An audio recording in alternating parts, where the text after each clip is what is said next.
Hello everyone, welcome back to my channel. இன்னைக்கு நம்ம pasta எப்படி செய்யறதுன்னு பார்க்க போறோம். ஒயிட் சாஸ் பாஸ்தா ரொம்பவே க்ரீமியா யம்மியா சூப்பரா இருக்கும். ரொம்ப சிம்பிளான டிஷ்ஷும் கூட. ஃபர்ஸ்ட் அதுக்கு நம்ம ஒரு வெசல்ல தண்ணியை சூடு பண்ண வச்சிரலாம். தண்ணி நல்லா கொதிச்சு வந்ததுக்கு அப்புறம் இதுல தேவையான அளவு உப்பும் 1 ஸ்பூன் அளவுக்கு எண்ணெயும் சேர்த்துடலாம். இதை டேஸ்ட் பண்ணி பார்க்கும்போது கடல் தண்ணியை குடிச்சா எப்படி இருக்குமோ அந்த அளவுக்கு உப்பு கறிக்கணும். அப்பதான் கரெக்டா வரும். இதுல நான் 2 கப் அளவுக்கு மக்ரூனி இதுக்குள்ள நான் சேர்த்துறேன்.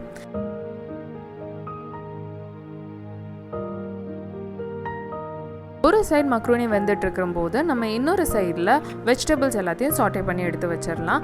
ஒரு கடாயில் 1 டேபிள் ஸ்பூன் அளவுக்கு ஆலிவ் ஆயில் சேர்த்துக்கிட்டு இதில் தேவையான வெஜிடபிள்ஸ் நீங்கள் ஆட் பண்ணிக்கோங்க. உங்களோட ஃபேவரட் வெஜிடபிள் எதுவோ ஆட் பண்ணிக்கோங்க. நான் இன்றைக்கி கேரட்டும் கேப்சிகமும் எடுத்துக்கிறேன். ஒரு 2 நிமிஷம் லைட்டாக வதக்கி எடுத்துக்கலாம்.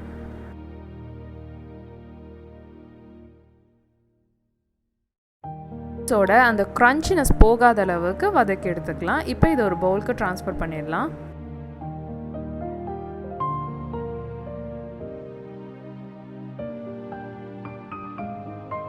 ஸோ இங்கே மக்ரூனி வெந்துடுச்சான்னு பார்க்கலாம். இதை நம்ம ப்ரெஸ் பண்ணி பார்க்கும்போது இது நல்லா அமுங்கணும். இப்போ இது நல்லா அமுங்குது, இது வெந்துடுச்சு. இப்போ இதை நம்ம வடிகட்டி எடுத்து வச்சுக்கலாம். இப்போது வெஜிடபிள் சாட்டே பண்ண அதே பேனில் நான் 1 டேபிள் ஸ்பூன் அளவுக்கு பட்டர் சேர்த்துக்கிட்டு இதில் 2 டீஸ்பூன் அளவுக்கு நான் மைதா மாவு சேர்த்துக்கிறேன். இந்த ப்ராசஸ் நம்ம செய்யும்போது ஸ்டவ் மீடியம் ஃப்ளேம்லேயே இருக்கட்டும். மைதா மாவு சேர்த்துட்டு பட்டரோட நல்லா மிக்ஸ் ஆகிற அளவுக்கு இதை நல்லா கலந்து விட்டுருங்க.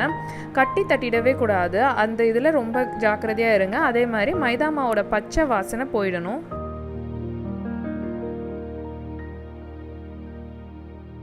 இப்போது மைதா மாவோட பச்சை வாசனையும் போயாச்சு, பட்டரோட நல்லா மிக்ஸும் ஆயாச்சு. இதில் நம்ம பால் 1/2 லிட்டர் நான் சேர்த்துக்கிறேன்.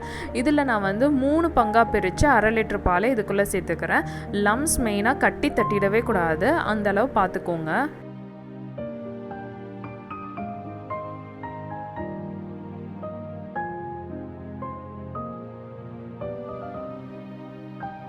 இப்போது சீசனிங்க்கு நான் இட்டாலியன் சீசனிங் 1 டேபிள் ஸ்பூன் அளவுக்கு சேர்த்துக்கிறேன்.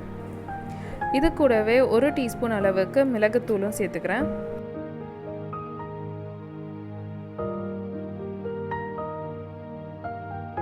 உப்பு தேவையான அளவு சேர்த்துக்கோங்க. நம்ம சீஸ் சேர்க்க போகிறதுனால உப்பு பார்த்து சேர்த்துக்கோங்க. சில்லி ஃப்ளேக்ஸ் 1 டேபிள் ஸ்பூன் அளவுக்கு நான் சேர்த்துக்கிறேன். சேர்த்துட்டு இது எல்லாத்தையும் மிக்ஸ் பண்ணிவிட்டு இதில் 2 டேபிள் ஸ்பூன் அளவுக்கு நான் சீஸ் சேர்த்துக்கிறேன். இப்போ இதையும் நல்லா மிக்ஸ் பண்ணிடலாம்.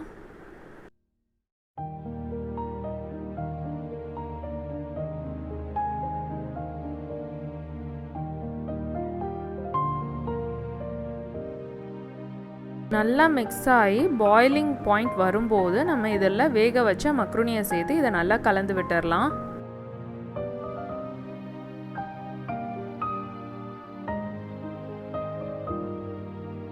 நம்ம ஆல்ரெடி ஃப்ரை பண்ணி வச்ச வெஜிடபிள்ஸும் நான் பாயில் கார்ன்ஸும் சேர்த்து இதை நல்லா மிக்ஸ் பண்ணிடுறேன்.